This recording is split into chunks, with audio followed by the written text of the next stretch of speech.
Nous tous, and celle guidons une nature, qui nous reste solidaire, comprend chacun se valer, nous la terre, nous la mer, de nous manger. Sami nous bisons nous airs. Faites tout ce qui vise pour bâtir. À nous moyens piqués pour l'avenir, Pas cesse, God nous promesse, aide tout Mauricien et l'ennemi l'entimé, à nous mobiliser notre bonté, dans nos sociétés, que nous continuité pour un meilleur futur. une génération qui peut finir Diminuer carbone, pour un meilleur développement, à nous comprendre changement climat, protéger nos biodiversités. bien serrer si nous consomme local, Ensemble, on l'héritage naturel utiliser tranquille, valorise la culture et l'histoire de mon pays. à nous vivre signataire, Pour l'île Maurice, meilleur. Merci to you all. I'm Daniel Gatasami, head of the Collaborative Economic Development Cluster at Business Mauritius, and I'll be your MC for the next 45 minutes or so. When I see this, I think about Ubuntu. Ubuntu means I am because you are, or I am what I am thanks to what we are. It recognizes the interconnectedness of all beings. One belongs to a greater whole and is diminished when others are diminished. That is why we're here today. That is why you are here today. We recognize the importance of inclusive development, of not leaving anyone behind. We also recognize the emergency of the change. We are here because we want to see positive, sustainable change. Alone we go fast, together we go far. At Business Mauritius, we mobilize ourselves and others, that's you, to drive the change. Today is not about launching guidelines, that's why we invited you. It's about thinking and doing differently, about making an impact. For the next 45 minutes, a few passionate people will share this vision with you. So it's not about me, it's about them talking to you. Let's start. I'd like to invite Mr. Kevin Markleven, CEO of Business Mauritius, to deliver his welcome note.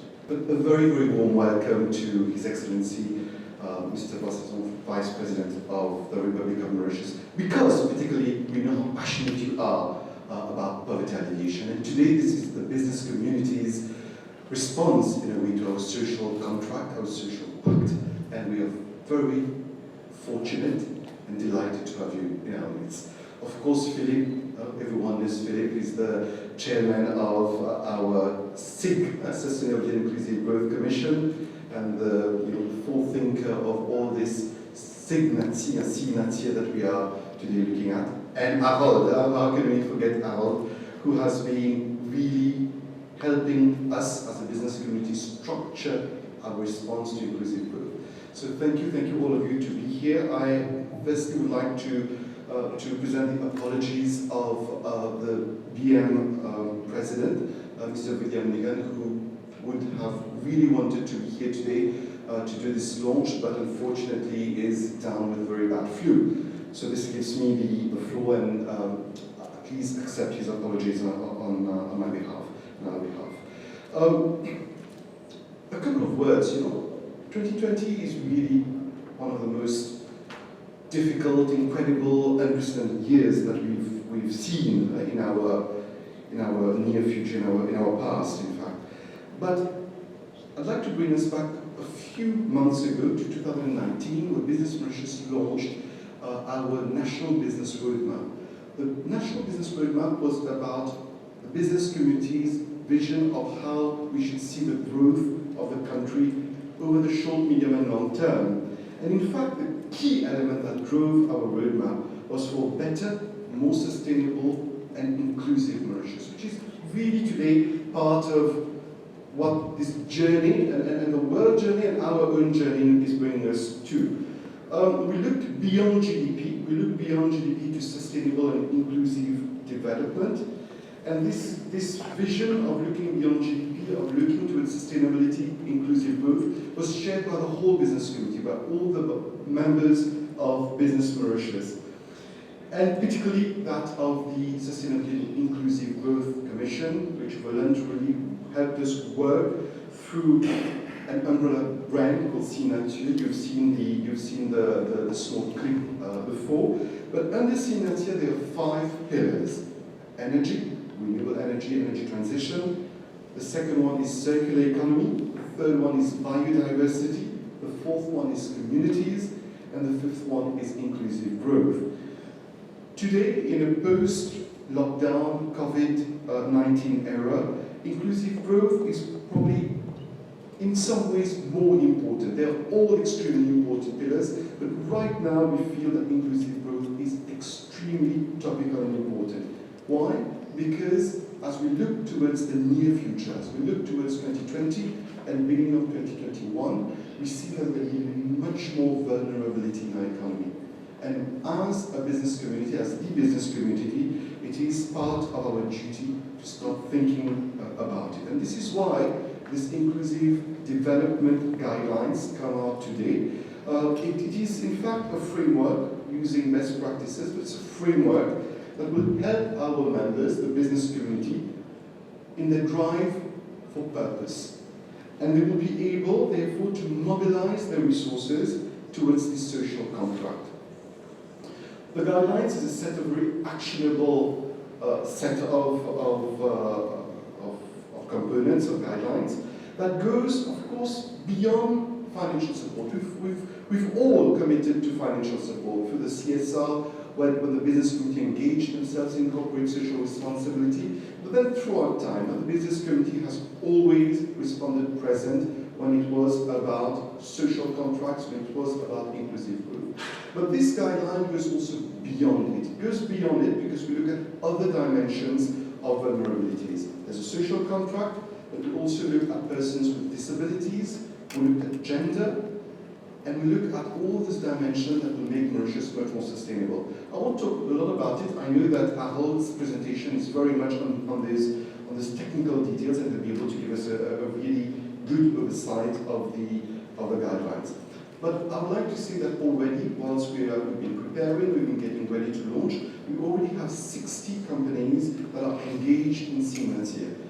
And those 60 companies are some of the large corporates, but also the small and medium enterprises. So overall, through our types of sizes of companies, our membership is together on this sustainability pact on Signature. So I'd like to thank all of you who contributed in the realization of these guidelines. Philippe as the chairman for the foresight in the commission, Harold and the whole subcommittee of inclusive growth for the detailed work that has gone through, the Sustainability Network of Business Mauritius, thank you for all your time and all your inputs, the NGOs that have been partners with us in this, and of course the BN team that have relentlessly worked to make this a reality. So thank you very much.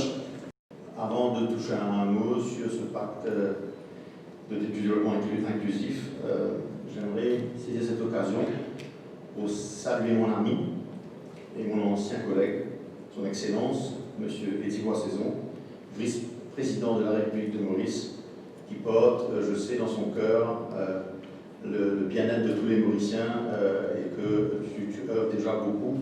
Ta présence ici nous honore. Merci. Merci à Business Mauritius, à Kevin et à toute son équipe pour leur proactivité. C'est ce qui permet, cette proactivité, d'améliorer la cohésion et l'entraide au sein de la communauté des affaires. C'est avec beaucoup d'efforts et de collaboration que nous allons pouvoir produire des résultats intéressants. La volonté de faire le bien et de participer à l'avancement du pays est une très longue histoire dans la communauté des affaires.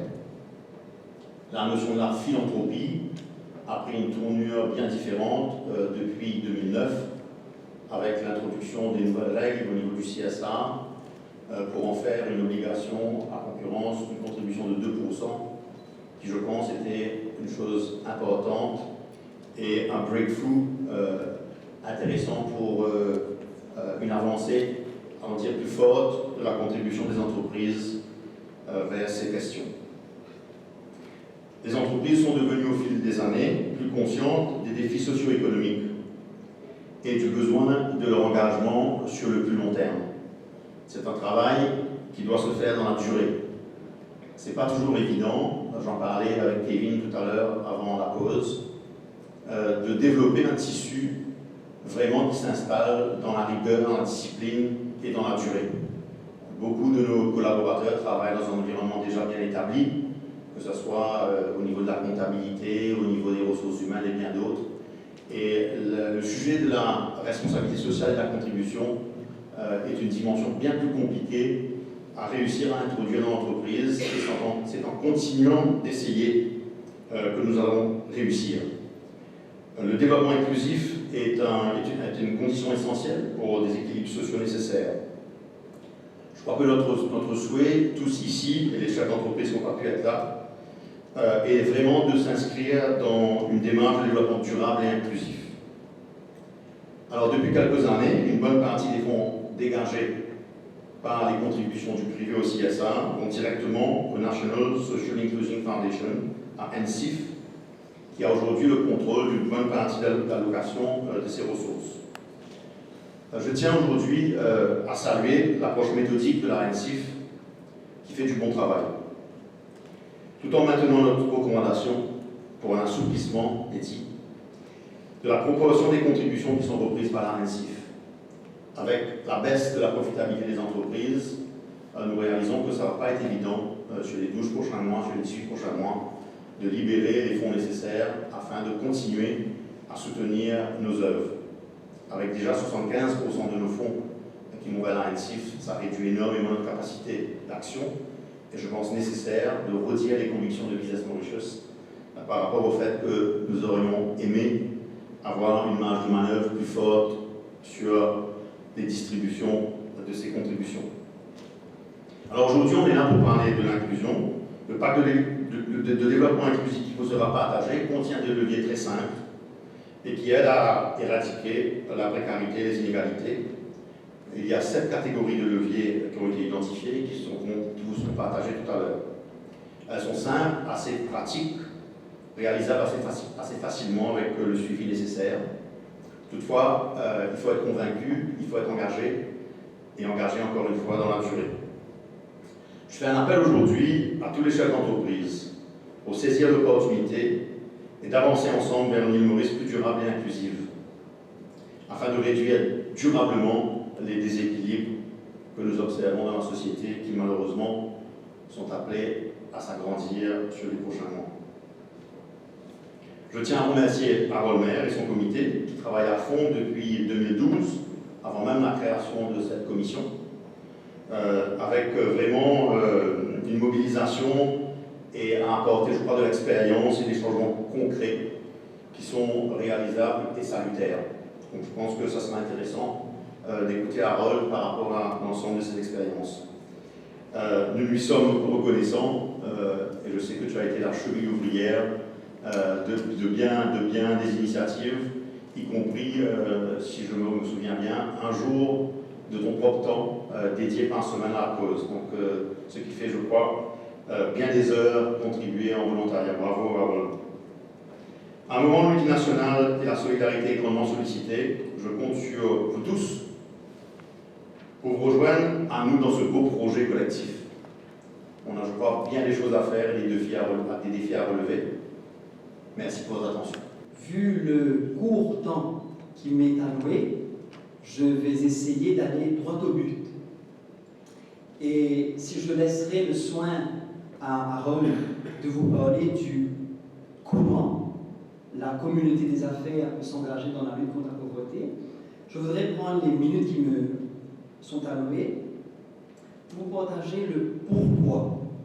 Car, comme dirait Nietzsche, give a man a while to live for, and he will be able to bear almost anyhow. Alors, allons essayer de se concentrer sur le pourquoi, et je vous proposerai 3 pourquoi. Premier d'abord, comme on aime dire en créole à Maurice, la lutte contre la pauvreté est sexy. Oui, osons le dire, d'autant plus que depuis les institutions de Bretton Woods et la fin de la Seconde Guerre mondiale, eh bien, il y a eu un intérêt de la communauté des affaires pour la société, pour la pauvreté. C'est que si vendeur, d'où l'accoutumance dans le passé avec tout ce qui est public relations, HR, communication, etc. Mais plus sérieusement, vous l'aurez compris, de par ce qu'est la pauvreté, elle demeure le portail, la porte d'entrée, le catalyste le plus facile, le plus évident à saisir vers l'engagement social. Parce que la pauvreté se donne à voir. Elle challenge notre pensée. Elle bouscule notre cerveau. Puisqu'il est facile de voir la pauvreté au niveau individuel et collectif. De la même manière qu'il est parfois plus aisé de parler de l'impact écologique du trafic aérien plutôt que de parler de la pollution numérique à l'ère de la 4e révolution industrielle, il est plus facile pour les êtres humains que nous sommes d'entrer dans l'engagement social par le biais de la pauvreté. Porte d'entrée, portail, catalyste, elle nous donne à voir non seulement des conditions palpables et tangibles, mais aussi et surtout des concitoyens, des êtres humains qui sont en situation de discrimination, d'inégalité, de rejet, d'exclusion. Il y a donc un tandem pauvreté et pauvre. Et pour le chercheur que je suis, la communauté académique a eu parfois, malheureusement, la mémoire courte, se focalisant sur la pauvreté en oubliant les pauvres. Mais plus sérieusement encore, s'engager contre la pauvreté et la misère, à 3 jours après la journée mondiale du refus de la misère et de l'élimination de la pauvreté, permet à la communauté des affaires d'emboîter le pas, d'apporter son expertise et peut-être même de prendre le relais dans une immense révolution citoyenne qui est en train de se faire progressivement, mais certainement pas depuis la pandémie du coronavirus. Non, mais depuis le virage symbolique du XXIe siècle.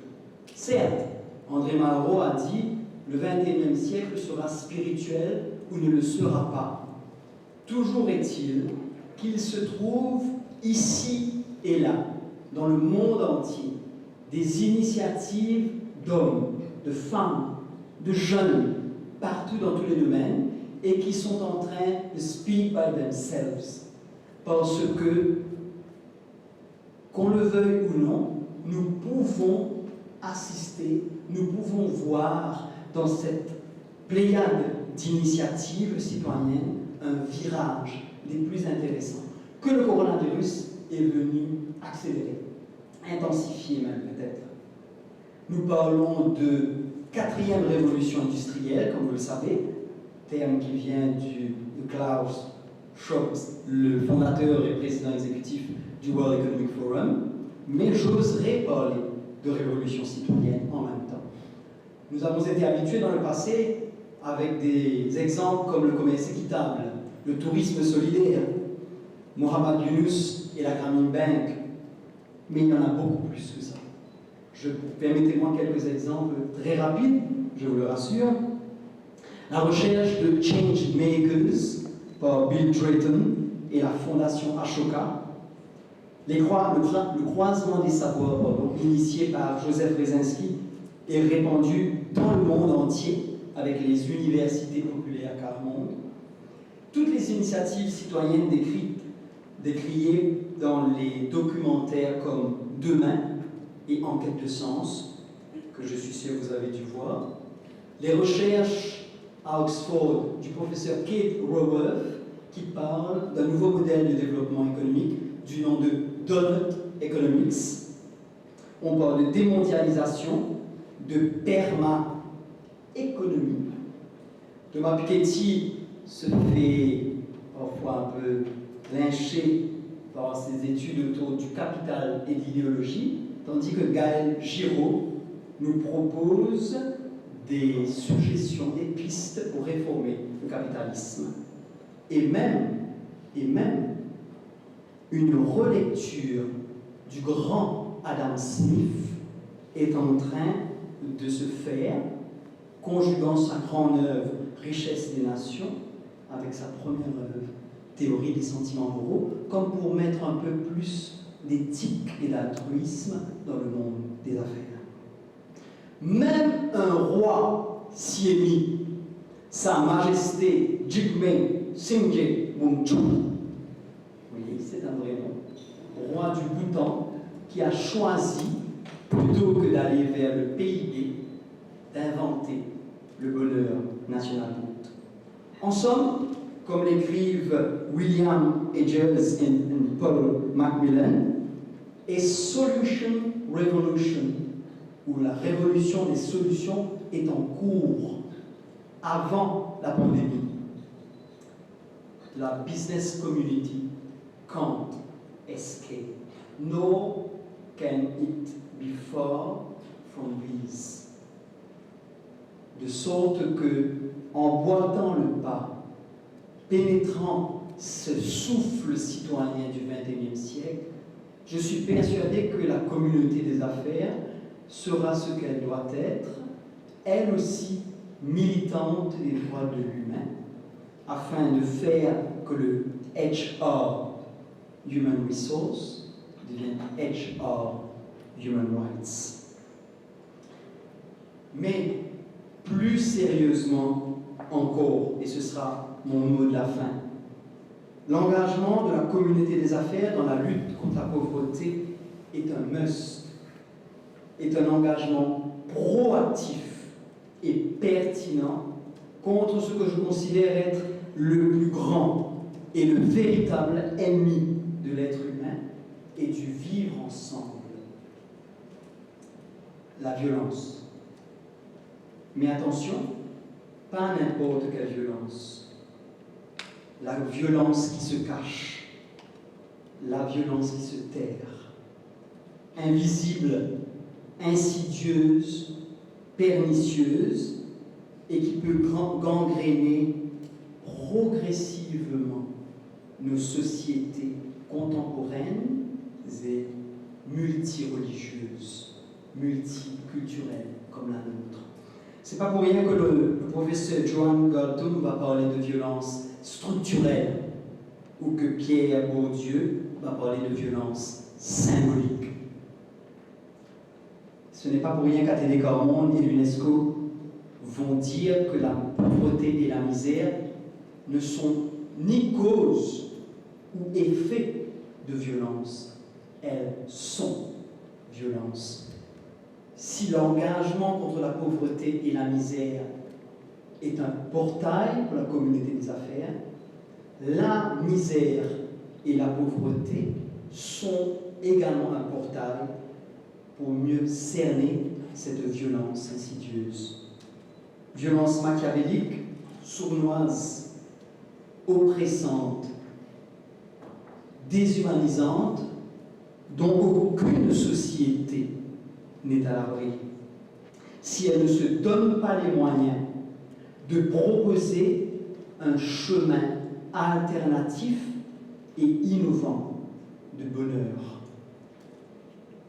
Sinon, nous vivrons en paix, paix définie comme absence de guerre, mais en réalité en negative peace, parce que les vrais issues et les vrais tabous de notre société plurielle ne seront pas adressés.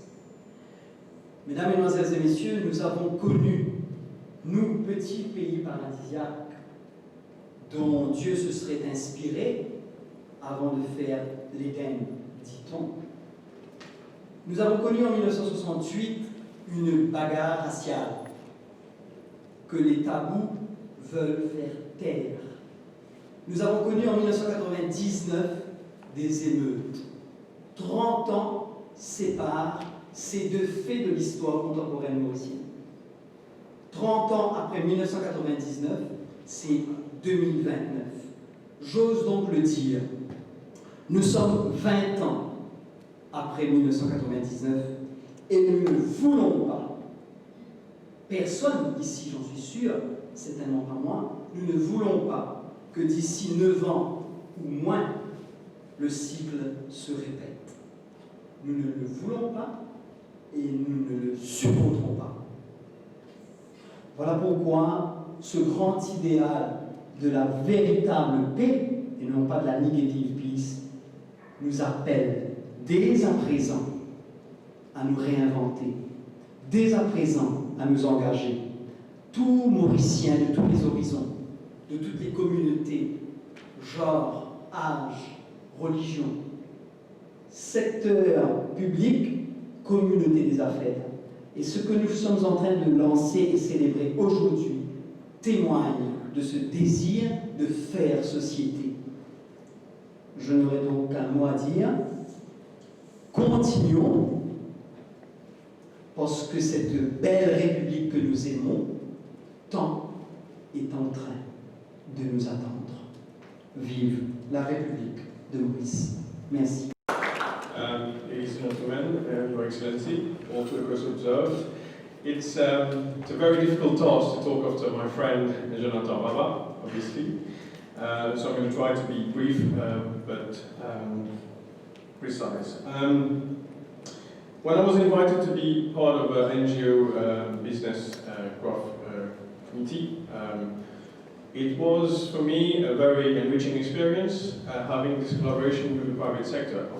I know most of us have several meetings to attend, but I found myself looking forward to these meetings because the space that was created under the chairmanship of Harold gave us the opportunity to think outside the box and really look at ways that we could collaborate both NGOs and the private sector. Through several meetings, we managed to create, to contribute to the guidelines that will be launched today. And I firmly believe that between NGOs and the private sector, beyond financial gains, the collaboration between NGOs and the private sector beyond financial gains will allow us to learn from each other, not only for the benefit of our companies and organizations, but for communities at large.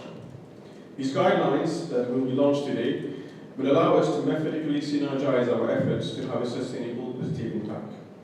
One key example of how we can collaborate was shown when during the COVID pandemic and lockdown, again, the NGO Solidarity Committee was created, again under the chairmanship of Harold, and we managed to actually strategize and look at ways of how COVID was going to impact. And one of the things that came out of this was a key survey that will allow us to hopefully help a larger number of people living in poverty, especially due to the impact of the COVID. I firmly believe that NGOs can learn from the private sector. The way you operate, the way you strategize, can benefit the way NGOs are in touch with communities, the way we can have a positive impact on the lives of many individuals. By joining our efforts, resources, we can have a stronger voice to face the various challenges ahead and leave a lasting impact on Mauritius. Thank you. Merci de me donner l'occasion de m'adresser à vous et de remercier toutes ces entreprises qui ont toujours soutenu et se sont engagées dans le social avec Caritas et aussi avec d'autres organisations de la société civile. L'initiative de Business Mauritius aujourd'hui démontre que notre société et notre pays a franchi un nouveau pas en venant de l'avant avec le concept d'une société inclusive, d'une croissance inclusive. Caritas vient de célébrer ses 55 ans et les fondateurs de Caritas en 1965 étaient des jeunes professionnels qui avaient pour objectif de professionnaliser la charité. Aujourd'hui, grâce à un millier de bénévoles, des centaines de travailleurs sociaux et surtout grâce à des années de partenariat avec les entreprises mauriciennes et le soutien des citoyens, je peux dire que nous sommes en bonne voie. Cet après-midi, je voudrais souligner 3 aspects de ce développement de la croissance inclusive: l'employabilité, le logement et le développement communautaire. Un emploi décent, un salaire décent. C'est la base pour l'élimination de la pauvreté. Quand on voit le nombre de familles qui ne mangent pas leur faim aujourd'hui, le nombre de familles qui ont des travails instables, qui a pour résultat des conditions de vie, une santé précaire, des familles qui ne peuvent accéder à un logement social par manque de moyens financiers, quand il n'y a pas un revenu stable dans la famille, c'est le stress, c'est la tension. Et tout le temps, quand il n'y a pas à manger pour mettre dans l'assiette, la santé physique et mentale est affectée. C'est sûr, l'éducation et la formation sont les moyens d'améliorer cette situation. C'est pourquoi Caritas, à travers son service de formation, propose de la formation pour les analphabètes. Une formation en alphabétisation fonctionnelle qui est faite au sein même des entreprises. Une autre formation pour un plus grand nombre, c'est le développement personnel, le Life Skills Management, qui est offert aussi par Caritas. Nous nous sommes lancés dans la formation vocationnelle avec plusieurs entreprises à travers le National Skill Development Program, le NSDP de la HRDC. Grâce à cette collaboration, nous arrivons à offrir des stages en entreprise aux jeunes, garçons et filles, et même aux mamans. Grâce à l'alphabétisation fonctionnelle taillée sur mesure pour l'entreprise, nous permettons à des employés de mieux maîtriser leur travail, de développer des nouvelles technologies et d'avoir des promotions dans leurs emplois. Et grâce à la formation de Life Skills Management en entreprise, nous avons des employés heureux qui ont un projet de vie et sont responsables dans leur travail. Ces dernières années, nous avons aussi collaboré avec le MIF CSR Fund pour donner ces cours dans les communautés ainsi que des formations en entrepreneuriat à des self-employed. Toutes ces formations sont HRDC refundable, c'est-à-dire un avantage pour les entreprises. Un logement décent. Cette année, la société mauricienne a été frappée de plein fouet avec cette triste réalité. Des milliers de familles vivent dans des conditions inacceptables, dans des taudis sans eau ni électricité, dans la promiscuité totale. Plusieurs familles de 9 à 12 personnes dans une ou 2 pièces, si ce n'est pas une seule pièce. Pendant le confinement total de plus de 60 jours, certaines de ces familles n'ont pas pu supporter cette promiscuité. Et cela a résulté en ce que nous savons. Le droit à un logement décent, avec des espaces de vie dignes, des conditions dignes, est un must pour l'élimination de la pauvreté. Des ONG se sont retrouvées à faire un travail à l'école ou dans un centre, et quand l'enfant ou le jeune rentre chez lui, il est back to square one. Par manque d'espace privé, manque de place pour faire ses devoirs.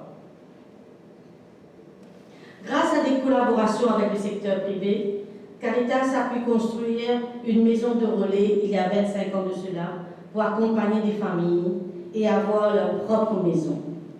Cette année, nous allons en lancer une deuxième maison de relais qui accueillera 10 familles à la fois.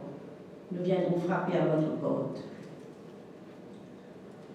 Avec la mise en place d'un fonds d'aide au logement, nous pouvons aider les familles à payer les frais relatifs au dépôt initial. Pour un logement very low cost à la NHDC, il faut un minimum de 75 000 roupies. Caritas a déjà 50 demandes en attente. Il nous faut trouver 3,5 millions incessamment. Pour terminer, le troisième aspect de mon intervention cet après-midi, c'est au niveau du développement communautaire. Accompagner toute une communauté à s'épanouir, à se développer, est une expérience que nous avons la chance de vivre avec plusieurs fondations du privé dans différentes régions de l'île, présentes ici cet après-midi. Celle qui est le plus marquant, c'est le projet La Case d'Espoir, à Solitude, où Caritas et la Fondation Ciel et d'autres entreprises de la région ont vu sous leurs yeux cette nouvelle communauté qui s'est installée il y a 10 ans se développer pour le mieux. Aujourd'hui, ce projet qui rassemble les best practices de Caritas n'arrête pas d'innover, de se développer et d'attirer toutes sortes de compétences, de professionnels qui veulent apporter leur pierre à l'édifice. C'est un lieu où des employés veulent apporter leur contribution, participer aux activités qui s'y déroulent et surtout avec le jardin communautaire bio, profiter des belles récoltes et les programmes qui touchent aux enfants. Aujourd'hui, Business Mauritius vient lancer un défi aux entreprises mauriciennes. Et il crée aussi l'espace et nous offre l'opportunité de travailler ensemble de manière solidaire pour un développement inclusif qui ne laisse personne derrière. Merci.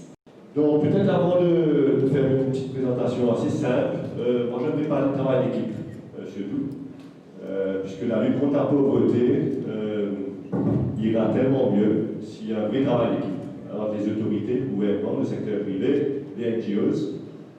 Et dans les dernières années, j'ai souvent vu beaucoup plus de murs que de ponts. Et je pense qu'un message important, c'est que nous arrivons tous, parce que nous partageons le même but, à travailler en équipe. Il y a un bon dialogue, c'est au moment qui se passe avec les autorités. Je crois qu'entre les NGOs et Business Mauritius, il y a aussi une très bonne ambiance. Et c'est en travaillant ensemble que nous arriverons à réussir. Et je profite aussi pour remercier l'équipe qui a travaillé avec moi pour le développement des guidelines. Vous êtes tous ici ce soir. Donc c'est 2 ans et demi de travail pour aboutir à ce qu'on espère, qui n'est pas la finalité mais le premier pas. Parce que les guidelines que je vais vous présenter aujourd'hui n'est pas une finalité en soi, mais c'est le premier pas dans ce qu'on espère être, je dirais, un speeding up du commitment des entreprises et dans des actions très, très concrètes. Alors, je crois que le why a été très bien couvert par notre ami Jonathan et beaucoup d'entre vous. Donc, moi, je serai un petit peu plus pragmatique, factuel, pour vous expliquer les guidelines et son fonctionnement. Okay. Alors, déjà, quand on s'est bien travaillé, il fallait comprendre la pauvreté. Et on a travaillé sur un schéma avec 6 piliers, qui aujourd'hui, moi, est assez reconnu aujourd'hui. C'est-à-dire les 6 piliers qui, à la fois, sont la cause de la pauvreté et la solution de la pauvreté. C'est-à-dire l'éducation, l'emploi et l'employabilité, la santé, le housing, le food, et le petit dernier qui est oublié souvent, le psychosocial, qui est au centre de nos schémas, puisque, comme je crois que certains d'entre vous ont mentionné, la misère, c'est le tout psychosocial avant notre économique. Donc c'est un petit peu ça qui nous a guidés aussi dans certaines des actions que nous allons proposer. Alors, nous avons voulu, à travers les guidelines, inspirer, certainement, donner envie, puisque comme disait Pipo, si tout ce qu'on fait c'est de type de checklist, mais qu'on n'a pas la flamme, on ne persévère pas, on ne va pas très loin. Donc inspirer, c'était l'objectif. Mais on voulait surtout make impactful action simple. Et j'ai un des amis ici de cette entreprise, qui j'espère sera la première.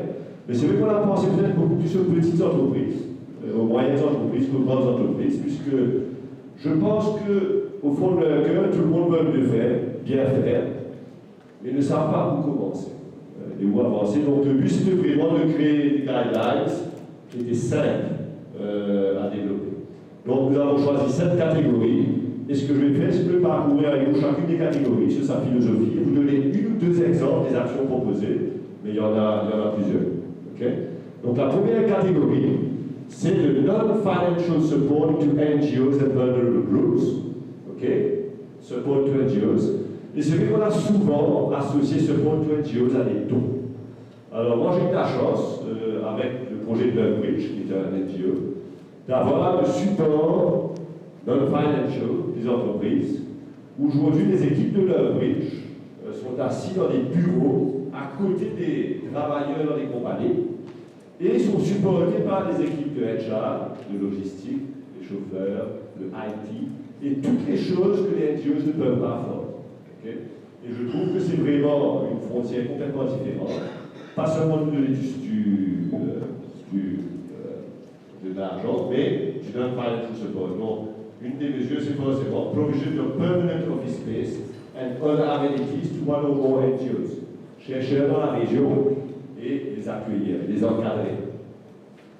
La seconde catégorie, qui pour moi peut-être le plus important, Employee Engagement and Involvement. J'ai eu la chance chez CN Textile de lancer un programme qu'on appelle Act for Your Community, où avec 20 usines et 18 000 employés, une fois par an, on fait des événements. Mais avant l'événement, on implique les employés dans l'organisation. D'ailleurs, on voulait faire un salon avec les NGOs, c'est le salon du bénévolat, pour relancer le bénévolat au Maurice. Le bénévolat est quand même assez difficile pour les gens qui travaillent, les mères de famille qui rentrent chez eux, donc ils ne trouvent pas facile de libérer du temps. Alors, typiquement, une des mesures qu'on encourage, par exemple, c'est une demi-journée off-from company time. Tellement facile pour une compagnie de signer une policy entre 2h et 4h pour ceux qui s'impliquent dans une cause. Et si à travers ce genre d'action, on peut encourager des centaines, des milliers de personnes à s'engager on company time, on pense que beaucoup de choses peuvent bouger. Un autre exemple, c'est setting up a structured committee which meets regularly to plan and execute community actions. L'esprit d'équipe qui se construit dans l'entreprise est extraordinaire.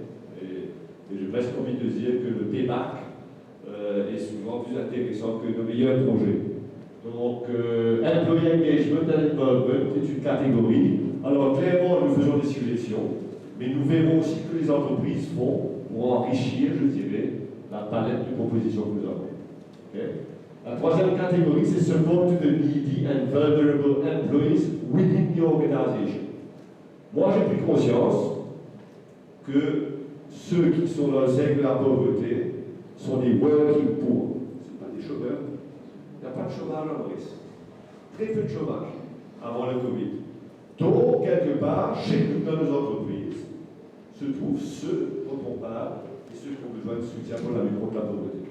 Et c'est vrai qu'on a tendance à souvent chercher en dehors, alors que déjà chez nous, il y a beaucoup à faire. Donc, c'est ça la logique pour Vulnerable Employees within the organization. Et là, nous avons deux exemples très simples. Donc, identifier des employés dans une organisation qui ne sont pas autonomes en termes de food and provide support and relief. Vraiment pas compliqué. Et la seconde, dans l'esprit, identifier vulnerable families whose children need educational support. Ne serait-ce que de financer des leçons. Et c'est exactement le genre d'action que si vraiment la plupart des entreprises pouvaient voir chez eux et donner l'appui, fait une énorme différence sur l'échelle nationale. Quatrième catégorie, c'est Inclusive Employment. Alors là, on pense aux handicapés. Okay? Formal and applied company policy to employ more disabled or ex-detainees. Alors, on peut commencer par je vais que j'ai fait des spinning mills, ça fait de longues années qu'il y a un aveugle qui est à la réception et qui est dans le milieu qu'on n'a pas avec le groupe. Et en fait, ce qu'on voulait faire chez DJS Mauritius, ce qu'on n'a pas pu, c'est faire un espèce de checklist pour dire what different disabilities can do in terms of jobs. Et vraiment avoir la affirmative action vis-à-vis de ça pour un ou un ratio d'emploi pour les handicapés et les ex-detainees aussi. Okay. Cinquième catégorie, c'est Promotion of Gender Equality. Okay. Donc, alors là, c'est simple, Flexible Working Hours for Mothers and Single Parent Households.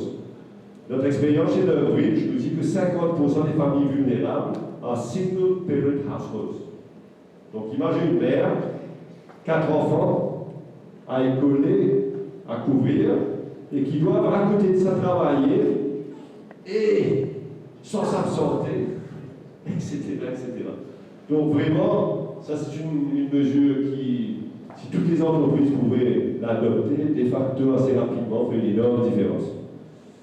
La 6e catégorie, c'est Financial Contribution to NGOs, over le CSA, et là aussi on encourage les compagnies à adopter une formule pour aller plus loin. Les compagnies font énormément, mais ça c'est encore mieux si on allait plus loin. Okay? Et last but not least, the fourth sector, social enterprises, qui sont des entreprises for non-profit making organizations. Et si on peut les aider ou financièrement ou à les donner du travail ou à les encourager, donc développer. Alors, tout simplement, ces 7 catégories, c'est un peu comme résultat des checklists qui sont très pragmatiques et qui permettent à des gens qui veulent et qui ne savent pas comment avancer assez rapidement avec des actions concrètes.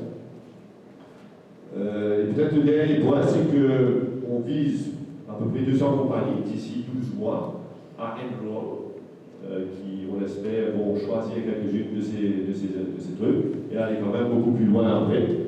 Monitor, progress and report. Et finalement, implement and reward and recognition. Donc, le comité, on va pencher dessus. On va se pencher dessus. Je crois que le message important aujourd'hui, c'est que aujourd'hui, ce n'est pas un aboutissement, mais aujourd'hui, c'est le premier pas. Parce que c'est vrai que c'est tellement facile, comme dans beaucoup de choses à Maurice, d'avoir de belles phrases, et je lis la blog sur le web. But nothing happens. Et c'est là où je demanderai l'appui de Business Mauritius, mais on voudrait être proactif dans la démarche afin de promouvoir ces guidelines, monitorer le développement et suivre les résultats derrière. Donc merci à tous et on compte sur vous pour encourager l'implémentation de ces guidelines dans vos entreprises. Merci beaucoup. Merci de votre présence. Ça me fait aussi plaisir de voir qu'il y a beaucoup de dames. Et ça aussi, c'est un pas en avant, parce que je me rappelle avant, quelquefois, quand on allait à des réunions de la MEF, mais on se retrouvait avec peut-être Monica Morel, Sylvie Lo, c'est tout. Et là, maintenant, bravo les dames, bravo aussi aux hommes qui reconnaissent l'importance de la jambe féminine parmi nous.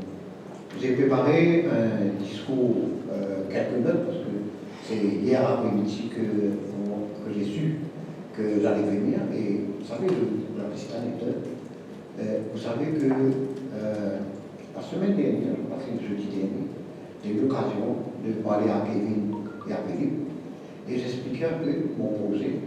Et je leur disais que, bon, pour le moment, je suis avec les NGOs et je vois la motivation des NGOs, et que pour moi, le maître mot pour vaincre la misère, c'est l'accompagnement. Et que je pensais que maintenant, il faudrait inclure le secteur privé dans notre démarche. Et bien vite. Merci de m'avoir. Alors, tout d'abord, je vais féliciter les initiators of this project. The Inclusive Development Guidelines are the end product. Today, in the aftermath of the confinement related to the COVID-19 pandemic and the prevention period of a recrudescence of a victim, the march of the silence and invisible enemy, we must ensure that no one is left aside. The world has changed with the pandemic. Health systems are breathless. Companies are finding it difficult to sustain the weight of the lockdowns and may be forced to lock the doors forever. Students are at loss due to uncertainties regarding examination and employment. Consumers fear food insecurity due to a break in the supply chain. This apocalyptic picture should not be an end. Instead, it should bolster our fear and motivate us to raise up and create a new normal. In its last report, the World Bank has forecasted that more than 100,000 persons will be pushed in extreme poverty and propose that solution should be found to restart economic activities and support the neediest. Measures will not be saved. Appropriate, proactive, bold action have to be taken. We have to think about our neediest as they are particularly vulnerable to the shocks of the scourges of the pandemic. When the economy sneezes, the poor people catch pneumonia. The World Bank Group has already mobilized itself to support countries for the loss of art and development gains and to reduce poverty. I call Mr. David Malpass, President of the World Bank Group. As people in developing countries worldwide grapple with pandemic and deep recession, the World Bank Group remains committed to their future, providing the support and assistance they need to overcome this crisis and achieve a sustainable and inclusive recovery. Here, measures are being implemented to boost the economy, as we must not forget that we are a small island state without gifted natural resources except our WRGs. Recovery is hard and difficult. Companies in certain industries do not see the light. Thus, I congratulate Business Mauritius for their initiative in such hard time, not to give up, but instead roll up their sleeves for the fight. As reducing poverty is not a government responsibility. There is an important role of businesses to play as well. Businesses can help alleviate poverty with programs and projects that aim to improve the living conditions in underdeveloped communities. With the alleviation of poverty, people become more capable workers and professionals and able to take advantage of the goods and services that business have to offer. Poverty threatens the political, economic, and social stability the private sector should desperately seek and need in order to do business. Poverty does not allow our people to buy goods or services. Poverty creates tensions among the segments of our society. Poverty creates tension due to anger and malnutrition. Due to anger and malnutrition, people are weak, and as people are the primary resource of our businesses, people must have a decent eat every day. Thus, it is very much in the interest of businesses to eliminate poverty. The private sector has a huge role in engaging in poverty alleviation strategies through its own activities and thus contributing to development opportunities, helping to support local community development, engaging in poverty alleviation projects, creating innovative social enterprises, and inclusive supply chains as a track record for success. Beyond income, business can influence their dimension of poverty, such as limited opportunities and capabilities. These interlinked dimensions include food, nutrition, insecurity, lack of access to basic quality services such as healthcare, education, and sanitation, and low employment and social security. The objectives of the guideline prepared by Business Mauritius is to help businesses to be more engaged and be a driving force in poverty alleviation and inclusive development. It aims at identifying and documenting various strategies that can be and are employed by corporations to reduce poverty. It is a call for action. Ladies and gentlemen, many organizations which have adopted social inclusive responsibility as an integral part of their business model and strategy have realized that those activities have not compromised their profitability. Instead, they have found that staff members' involvement in the implementation of social responsibilities of the organization has been a catalyst for their mindset. The employees are realizing that understanding each other in the organization was a motivating factor and that community involvement was challenging. Furthermore, the companies have realized that the best talented people are eager to join their teams, as talented persons are more inclined to work for socially oriented enterprise. Ladies and gentlemen, to conclude, I shall quote my friend Klaus Schwab's profitability, growth, and safeguards against existential are crucial to strengthening a company's long prospect. But if these three factors constitute a company's hard power, firms also need soft power, public trust, and acceptance, won by fulfilling a company's social responsibility. May I reiterate my gratitude for such laudable initiative. I believe that the inclusive development guidelines will inspire the business community, thus creating a feel-good factor which will lead towards a more inclusive, human, and sustainable